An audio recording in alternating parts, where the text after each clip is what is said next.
to the basement, where we dig into stories that most people would rather leave buried. Today's episode is a heavy one. We're talking about the most prolific serial killer in American history, Gary Ridgway. You might know him better as the Green River Killer. A man who, for decades, blended into ordinary suburban life while committing an unimaginable number of murders. So our story starts in 1982, near the Green River in Seattle, Washington. Bodies began turning up around the river, at first a few, then more and more. The victims were mostly young women, many of them runaways or sex workers, vulnerable and often overlooked, is what we was talking about on another episode. Yeah. People that they think society wouldn't miss. Yeah, exactly. And that vulnerability became part of how Ridgway operated for so long. And I'm going to stop right there. Mm-hmm. A lot of people in society, including people like Ridgway, they look down on sex workers. Mm-hmm. First of all, there wouldn't be sex workers if people weren't hiring them. Yeah. And we all know that's a thing. Second of all, those women look out for each other. They keep tabs on each other because they know the inherent risk of getting in a vehicle with somebody. Right. And so I'm not saying they're bad people. I'm just saying that society sees them that way. But they actually look out for each other. Mm-hmm. So who is Gary Ridgway?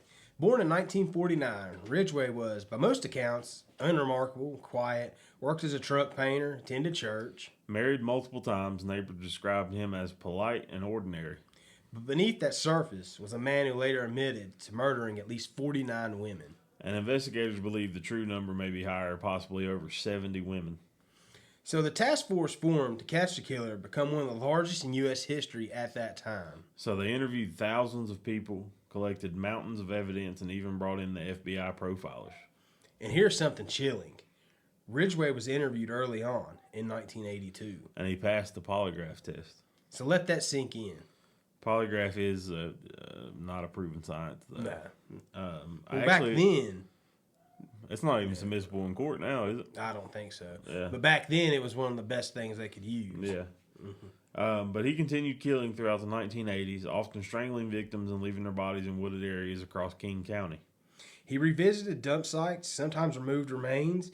He once said he preferred the woods because they were peaceful. Which is a horrifying sentence. Absolutely, man. A guy that's out murdering people has the nerve to say something's peaceful. But part of why he evaded capture for so long is who he targeted. Runaways, women involved in sex work, people whose disappearances weren't always immediately reported or prioritized. Now, I will say that. I said that these women look out for each other, and they do. You can watch any type of documentary, anything like that. But it wasn't out of the ordinary for them to be gone for a couple days at a time. Right. And that's also the error. Early 1980s, forensic science wasn't what it is today. No widespread DNA databases and no advanced genetic testing. And Ridgway was methodical. He avoided drawing attention. He didn't fit the Hollywood image of a monster. It wasn't until 2001 that technology caught up with him. Think about that. This is recent. Yeah. 2001 is not that long ago. No, it's not. I'd like to think that anyways. Yeah. DNA evidence collected decades earlier was retested using improved forensic methods. And the results, they linked Gary Ridgway to several victims. He was arrested that same year. And in 2003, Ridgway pleaded guilty to 48 counts of aggravated first-degree murder to avoid the death penalty. I just don't think that's right. You admitted to 48 murders. I don't think you should have the ability to get out of the death penalty. I don't either. And I think there's some states that would be like, well, if you murder us, we're going to murder you back. You know, but apparently Washington wasn't one of them. But I agree. You can't just come in here and be like, hey, don't kill me, but, you know what I mean? Yeah, right. So in exchange, he agreed to lead investigators to victims' remains. And in court, he said he killed so many women he lost count. Now, I'm going to pause right there, too, because I do agree that there should be some kind of tactic for investigators and police to use because families deserve closure. Yeah. You know, and finding a body allows them to have a funeral service, a remembrance, or whatever, you know. Yeah. So I understand that part of it, but I just don't agree with just letting them sit in prison. Yeah. So eventually he was convicted of 49 murders, making him one of the most prolific serial killers in U.S. history. And he was sentenced to life in prison without the possibility of parole. He is currently incarcerated at Washington State Penitentiary. What's striking, though, isn't just the number of victims, it's how he went undetected. And how society's blind spots played a role. This case focuses on, this case forces us to confront uncomfortable truths.